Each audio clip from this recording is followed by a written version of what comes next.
ગામનું નામ હતું સોનગઢ. કાનો દેખાવમાં સામાન્ય, પણ તેની આંખોમાં ગજબની ચમક હતી.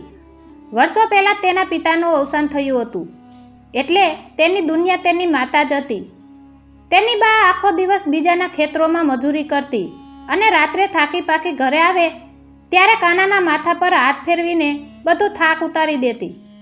કાનો ભણવામાં એટલો તેજસ્વી હતો કે માસ્ટર સાહેબ જે પણ પૂછે તેનો જવાબ કાનાની જીભના ટેરવે જ હોય. પણ કહેવાય છે ને કે ઉગતા સૂરજને સૌ કોઈ નથી વધાવતું. કાનાની હોશિયારી ગામના બીજા જ છોકરાઓની આંખમાં ખૂંચતી હતી. જ્યારે કાનો નિશાળે જતો ત્યારે બીજા છોકરાઓ તેને જોઈને મોઢું મચકોડતા, તેને એકલો પાડી દેતા અને તેની ઈર્ષા કરતા. કાનો આ બધું હસીને સહન કરી લેતો, કારણ કે તેની બાએ શીખવ્યું હતું કે બેટા વિદ્યા વિનયથી શોભે છે. પરંતુ એક દિવસ હદ થઈ ગઈ. નિશાળના વિરામ સમયે કેટલાક તોફાની છોકરાઓએ કાનાને ઘેરી લીધો. તેમાંથી એક બોલ્યો, "એ કાના, તું બહુ ડાયો થાય છે ને, પણ તને ખબર છે તારી બા વિશે ગામમાં કેવી વાતો થાય છે? તારી બા તો પારકા પુરુષો સાથે..." અને પછી જે શબ્દો બોલાયા તે કાનાના કાળજાને ચીરી ગયા. કાનાનું લોહી ઉકળી ઉઠ્યું, પણ તે રડી પડ્યો. તેને વિશ્વાસ નહોતો આવતો કે તેની પવિત્ર મા વિશે કોઈ આવું કહી શકે. ઘરે જતી વખતે તેના પગ ભારે થઈ ગયા હતા. મનમાં શંકાનો કીડો સરવડ્યો. શું સાચે જ માં? ના, એવું ન હોય. પણ સત્ય જાણવા કાનાએ એક યુક્તિ કરી. બીજા દિવસે સવારે તેણે માને કહ્યું, "માં, આજે નિશાળે વહેલું જવાનું છે." એમ કહીને તે નીકળ્યો, પણ નિશાળે જવાને બદલે છાનો માનો ઘરની પાછળની મેડી પર જઈને છુપાઈ ગયો. થોડીવાર પછી તેણે જોયું કે એક અજાણ્યો માણસ ઘરે આવ્યો. તેની મા તેને પ્રેમથી બોલાવી રહી હતી અને હસીને વાતો કરી રહી હતી. મેડી પર બેઠેલા કાનાનું હૃદય બેસી ગયું. તેને લાગ્યું કે આખી દુનિયા તેની સામે હસી રહી છે. તેની બાનું આ રૂપ જોઈ તેને અસંખ્ય પીડા થઈ. તે કંઈ બોલી શકવાની સ્થિતિમાં નહોતો. તેને લાગ્યું કે જે ગામમાં તેની માની અને તેની આટલી નિંદા થાય છે ત્યાં આવે રહેવું નકામું છે. તે જ રાત્રે જ્યારે આખું ગામ ઘસઘસાટ ઊંઘતું હતું ત્યારે કાનાએ એક નાની પોટલી બાંધી. તેની આંખોમાં આંસુ હતા. તેણે સૂતેલી માને પગે લાગ્યું અને મનોમન કહ્યું, "માં, હવે હું આ ગામમાં નહીં રહું. મારે મારું નસીબ જાતે અજમાવવું છે." અને એ અંધારી રાતે કાનો અજાણ્યા પંથે ચાલી નીકળ્યો. તેને ખબર નહોતી કે આગળ રસ્તામાં કેટલા વળાંકો અને મુસીબતો તેની રાહ જોઈ રહી છે. તે ચાલતો રહ્યો, બસ ચાલતો જ રહ્યો, જ્યાં સુધી સોનગઢની સીમ પૂરી ન થઈ. સવારનો સૂરજ ઉગી રહ્યો હતો, પણ કાનાના જીવનમાં અત્યારે ઘોર અંધકાર હતો. શું કાનો આ દુનિયાના છળકપટની સામે ટકી શકશે? સોનગઢની સીમ વટાવીને કાનો અજાણ્યા પંથે આગળ વધી રહ્યો હતો. તેના ખંભા પર નાનકડી પોટલી હતી અને આંખોમાં ભવિષ્યના સવાલો. હજુ તો સૂરજ બરાબર માથે આવ્યો નહોતો. ત્યાં રસ્તામાં એક ગામના મુખી મળ્યા. મુખીનો મિજાજ જરા ગરમ હતો. કાનાને જોઈને મુખીએ બૂમ પાડી, "એ છોકરા, જરા પેલી ગાયને આ બાજુ હાંકી દે તો, મારે એને વાળવી છે." કાનાનું મન તો ક્યારનું અશાંત હતું. તેણે જવાબ આપ્યો, "બાપા, અત્યારે મારા ગ્રહ નક્ષત્ર ઠીક નથી. હું કોઈ કામમાં હાથ નહીં નાખું, નહીં તો કંઈક અજગતું થશે." મુખી ખડખડાટ હસ્યો, "અરે ગાંડા, ગ્રહ દશા વળી શું? આ તો કામ ચોરી કરવાના બહાના છે. તારા જેવા છોકરા આળસુ હોય છે." મુખીએ કાનાને એટલો ઉશ્કેર્યો કે કાનાએ ગુસ્સામાં આવીને એક પથ્થર ઉપાડી ગાય તરફ ફેંક્યો. પણ નસીબની બલિહારી જુઓ, એ પથ્થર સીધો ગાયના પગે વાગ્યો અને બિચારી ગાય લંગડાતી થઈ ગઈ. મુખી તો લાલચોળ થઈ ગયા. "તે મારી ગાયનો પગ તોડ્યો, હવે તો તારે જેલના સળિયા ગણવા પડશે." કહીને કાનાને પકડીને શહેરની અદાલત તરફ ખેંચવા લાગ્યા. હજુ થોડે આગળ વધ્યા ત્યાં રસ્તામાં એક રૂપાળી છોકરી માથે દહીંની મટકી લઈને જઈ રહી હતી. કાનાના હાથમાં સ્કૂલનો થેલો અને કપડાં જોઈને તે છોકરી ખડખડાટ હસી પડી અને કાનાની મસ્કરી કરતા બોલી, ઓહો, ભણેલા ગણેલા દેખાવ છો, તો જરા મારા એક સવાલનો જવાબ આપો તો ખરા. આગળ ગરમ અને પાછળ ઠંડુ એ શું છે? કાનો પહેલેથી જ મુસીબતમાં હતો. એમાં આ છોકરીની મજાક તેને ચચરી ગઈ. તેણે વિચાર્યું, આ મને ઠોઠ સમજે છે, હું એને બતાવી દઉં કે ભણતર શું છે. કાનાએ છોકરીને સૂર્ય સામે ઊભી રાખી અને કહ્યું, જો તારા સવાલનો જવાબ આ રહ્યો. એમ કહી તેણે એક કાકરી છોકરીના માથા પરની દહીંની મટકી પર મારી. મટકી ફૂટી ગઈ અને ઠંડુ દહીં છોકરીની પીઠ પર વહેવા લાગ્યું. કાનો બોલ્યો, જો તારું મોઢું સૂર્યની ગરમીમાં છે એટલે આગળ ગરમ અને તારી પીઠ પર ઠંડુ દહીં છે એટલે પાછળ ઠંડુ. મળી ગયો જવાબ. છોકરી તો રોવા જેવી થઈ ગઈ. મારું આખું દહીં બગાડ્યું અને મટકી પણ ફોડી. હાલ હવે તું કોર્ટમાં. આમ મુખી અને પેલી છોકરી કાનાને પકડીને શહેર તરફ ચાલ્યા. સાંજ પડવા આવી હતી એટલે ત્રણેય જણાએ રસ્તામાં એક ડોસીમાના ઘરે આશરો લીધો. રાત્રે જમ્યા પછી ડોસીમાએ એક કુતૂહલવશ પ્રશ્ન પૂછ્યો, બેટા, હનુમાનજીએ લંકા કેવી રીતે બાળી હશે? પેલી છોકરીએ પુરાણોની વાર્તા કહી, પણ ડોસીમાને સંતોષ ન થયો. કાનાએ હિંમત કરીને કહ્યું, માજી, હું તમને નજરે બતાવું કે લંકા કેવી રીતે સળગી હતી. કાનાએ એક વાંદરો પકડાવ્યો અને 3 ગજ કાપડ મંગાવ્યું. વાંદરાની પૂંછડીએ કાપડ વીંટાળીને જેવી દિવાસળી ચાપી કે વાંદરો તો બીકનો માર્યો આખા ઘરમાં કૂદવા લાગ્યો. જોત જોતામાં ડોસીમાના ઘરના છાપરામાં આગ લાગી ગઈ. ડોસીમા રાડા રાડ કરવા લાગ્યા અને કાનાને પકડવા દોડ્યા, પણ ત્યાં સુધીમાં તો સવાર પડી ગઈ હતી અને હવે કાના સામે 3 ફરિયાદો તૈયાર હતા. શહેરની કોર્ટમાં ન્યાયાધીશ બેઠા હતા. તેમણે બારીમાંથી જોયું કે 5 લોકો આવી રહ્યા છે. ન્યાયાધીશે આંગળીઓથી ઈશારો કર્યો. કાનાએ પણ સામે ઈશારો કર્યો. ન્યાયાધીશને લાગ્યું કે આ છોકરો તેને લાંચમાં 500 રૂપિયા આપશે, એટલે તેમણે કાનાનો પક્ષ લીધો અને તેને નિર્દોષ જાહેર કર્યો. જ્યારે બધા ગયા ત્યારે ન્યાયાધીશે કાના પાસે પૈસા માંગ્યા. કાનાએ હોશિયારીથી જવાબ આપ્યો, સાહેબ, મેં તો આંગળીથી એમ કહ્યું હતું કે અમે 5 જણા આવી રહ્યા છીએ, પૈસાની વાત ક્યાં હતી? ન્યાયાધીશને પોતાની ભૂલ સમજાઈ, પણ હવે કંઈ થઈ શકે તેમ નહોતું. ગુસ્સામાં ન્યાયાધીશે કાનાને જવાનું કહ્યું. કાનો મૈસૂર તરફ આગળ વધ્યો. તેને ત્યાં રાજમહેલના ઘોડારમાં નોકરી મળી ગઈ, પણ ત્યાં તેણે જે જોયું તે જોઈને કાનાને ફરીથી સ્ત્રીઓના ચરિત્ર પર શંકા થવા લાગી. તેણે જોયું કે રાણી સાહેબા પણ ઘોડારના સામાન્ય સેવકો સાથે મજાક મસ્તી કરતી હતી. કાનાનું દિલ ભરાઈ આવ્યું. શું દુનિયામાં બધે જ આવું છે? મારી માં અને હવે આ રાણી. એક દિવસ ભર બજારમાં અને પ્રજાની વચ્ચે રાજા સાહેબ ઊંચા આસન પર બેસીને નૈતિકતા અને ચરિત્ર પર લાંબુ ભાષણ આપી રહ્યા હતા. રાજા બોલ્યા, જેનું ચરિત્ર નિર્મળ છે તેનું જીવન સફળ છે. મારી પ્રજાએ શુદ્ધ આચરણ રાખવું જોઈએ. આ સાંભળીને કાનાથી રહેવાયું નહીં.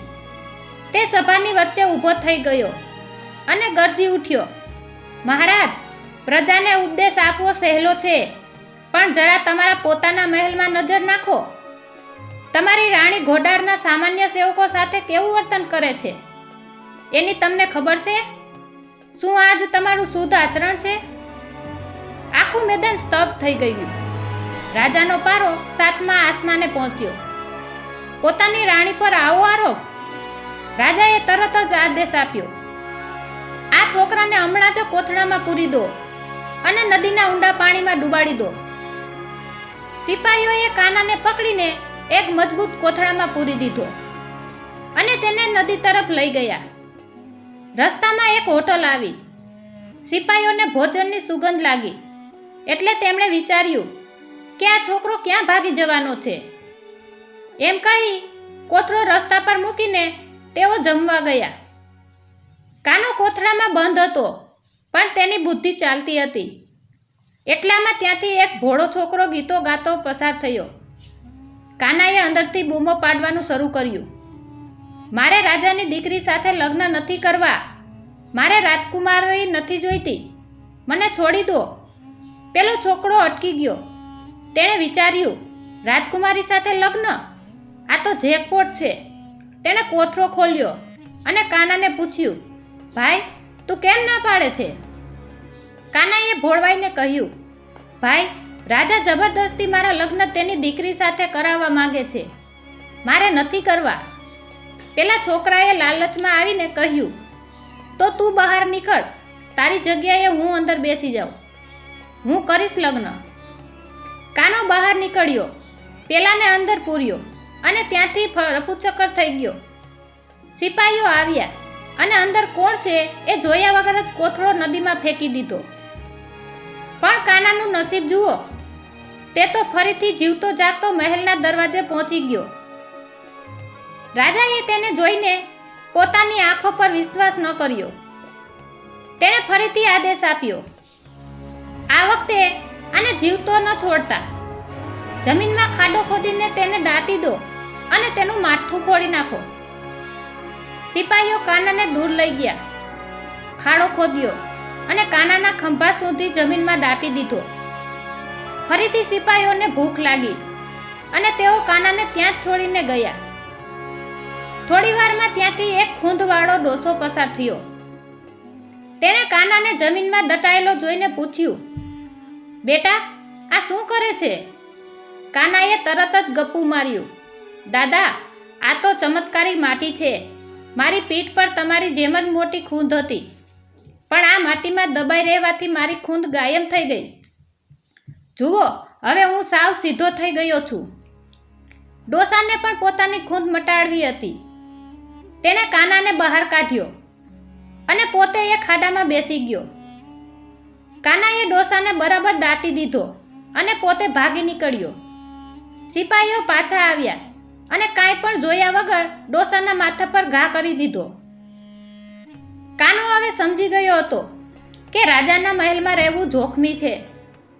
તે ત્યાંથી ભાગીને એક દૂરના ગામના હાટમાં પહોંચ્યો. ત્યાં એક ડોસી ભજીયા અને પેંડા વેચતી હતી. કાનાએ ચતુરાઈથી પૂછ્યું, માજી, તમારું નામ શું છે? ડોસીએ હસીને કહ્યું, મારું નામ દઈ શકું છું છે. કાનાએ તેની દુકાનનો બધો નાસ્તો ઝાપડી લીધો. જ્યારે ડોસીએ પૈસા માગ્યા ત્યારે કાનાએ કહ્યું, તમારું નામ જ છે કે દઈ શકું છું, તો પછી પૈસા શાના? અને તે ત્યાંથી પણ છટકી ગયો. ડોસીના આટમાંથી પેટ ભરીને નાસ્તો કર્યો. પછી કાનો રાજમહેલના ધોબીઓ પાસે પહોંચ્યો. ધોબીઓ નદી કિનારે રાજાના કિંમતી વસ્ત્રો ધોઈ રહ્યા હતા. તેમની સાથે એક નાનું બાળ પણ હતું, જે ભૂખ્યું હતું અને નાસ્તા માટે રડતું હતું. કાનાએ તક જોઈને ધોબીઓને કહ્યું, અરે ભાઈ, તમે અહીં મહેનત કરો છો અને પાછળના મેદાનમાં તો નાસ્તાનો વરસાદ થઈ રહ્યો છે. આ જુઓ, હું પણ ત્યાંથી જ આ પોટલી ભરીને લાવ્યો છું. ભોળા ધોબીઓ લાલચમાં આવી ગયા. તેઓ રાજાના રેશમી વસ્ત્રો ત્યાં જ મૂકીને નાસ્તો લેવા દોડ્યા. કાનાએ તક ઝડપી લીધી. તેણે રાજાના વૈભવી વસ્ત્રો પહેરી લીધા, માથે સાપો બાંધ્યો અને રાજવી ઠાઠમાં ઘોડા પર સવાર થઈને નીકળી પડ્યો. હવે તે કોઈ સામાન્ય છોકરો નહીં, પણ કોઈ રજવાડાનો રાજકુમાર લાગતો હતો. રસ્તામાં તેને કુલકર્ણી નામનો એક સરકારી અમલદાર મળ્યો, જે આખા પંથકનો કર ઉઘરાવી જઈ રહ્યો હતો. કાનાનો રાજવી પોશાક જોઈને કુલકર્ણી ભ્રમિત થઈ ગયો. તેણે ઝૂકીને પ્રણામ કર્યા અને કહ્યું, મહારાજ, આપ અહીં ક્યાં? કાનાએ રોપ જમાવતા કહ્યું, હું રાજ્યના નિરીક્ષણ માટે નીકળ્યો છું. ગરમીના કારણે કુલકર્ણીને તરસ લાગી હતી. જેવો તે પાણી પીવા માટે નદી તરફ વળ્યો, કાનો કરના પૈસા ભરીને થેલીના લઈને ઘોડા પર બેસી પલાયન થઈ ગયો. થોડે આગળ જતાં જોરદાર વરસાદ શરૂ થયો અને નદીમાં પૂર આવ્યું. ત્યાં એક સ્ત્રી પોતાની જુવાન દીકરી સાથે કાંઠે ઊભી હતી અને નદી પાર કરવાની હિંમત નહોતી કરી શકતી. કાનાને જોઈને તેણે વિનંતી કરી, ભાઈ, અમને નદી પાર કરાવો. કાનાએ ચતુરાઈ વાપરી અને કહ્યું, માજી, હું આ તમારી દીકરીનો હોવાવાળો પતિ જ છું. ચિંતા ન કરો, હું એક એક કરીને તમને સામે કાંઠે ઉતારીશ. તેણે પહેલા છોકરીને ઘોડા પર બેસાડી નદી પાર કરાવી અને પેલી સ્ત્રીને ત્યાં જ પૂર વચ્ચે છોડી દીધી. સ્ત્રી બૂમો પાડવા લાગી, અરે દોડો, મારી દીકરીને એનો પતિ લઈ ગયો. પણ કાનો તો છોકરીને લઈને આગળના ગામમાં પહોંચી ગયો હતો. ત્યાં તેણે મુખીના ઘરે મુકામ કર્યો. રાત્રે સાનામાના તેણે ઘોડાની પૂંછડીમાં થોડા સોના મોરો બાંધી દીધા. સવારે મુખીને બોલાવીને કહ્યું, જુઓ મુખી બાપા, મારો ઘોડો તો પૈસા આપે છે. મુખી તો આ જોઈને અજાઈ ગયા. તેમણે 10,000 રૂપિયા આપીને કાના પાસેથી એ પૈસા આપતો ઘોડો ખરીદી લીધો. કાનાએ જતા જતા શિખામણ આપી, મુખી, ઉતાવળ ન કરતા, 1 મહિના સુધી ઘોડાને પેટીમાં પૂરી રાખજો, પછી જ પૈસા કાઢજો. 1 મહિના પછી જ્યારે મુખીએ પેટી ખોલી ત્યારે અંદર માત્ર લાદ અને ગંદકી સિવાય કશું ન હતું. બીજી બાજુ કુલકર્ણીના પૈસા અને મુખીના 10,000 રૂપિયા ભેગા કરીને કાનાએ એક મોટો શહેરમાં આલિશાન મકાન ખરીદ્યું. જે છોકરીને તે નદી પાર કરાવીને લાવ્યો હતો તેની બુદ્ધિ અને સુંદરતા જોઈ કાનાએ તેની સાથે વિધિવત લગ્ન કર્યા. કાનો હવે સમજી ગયો હતો કે દુનિયામાં બધું જ ખરાબ નથી હોતું, બસ સાચા માણસની પરખ હોવી જોઈએ. તે પોતાની પત્ની સાથે સુખેથી રહેવા લાગ્યો અને પોતાની માને પણ સન્માન સાથે પોતાની પાસે બોલાવી લીધી.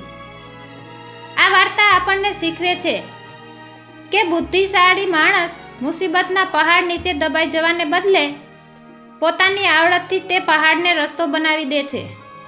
દુનિયા ભલે તમારી નિંદા કરે, પણ જો તમારી પાસે ધીરજ અને સાચી સમજ હોય તો તમે શૂન્યમાંથી સર્જન કરી શકો છો.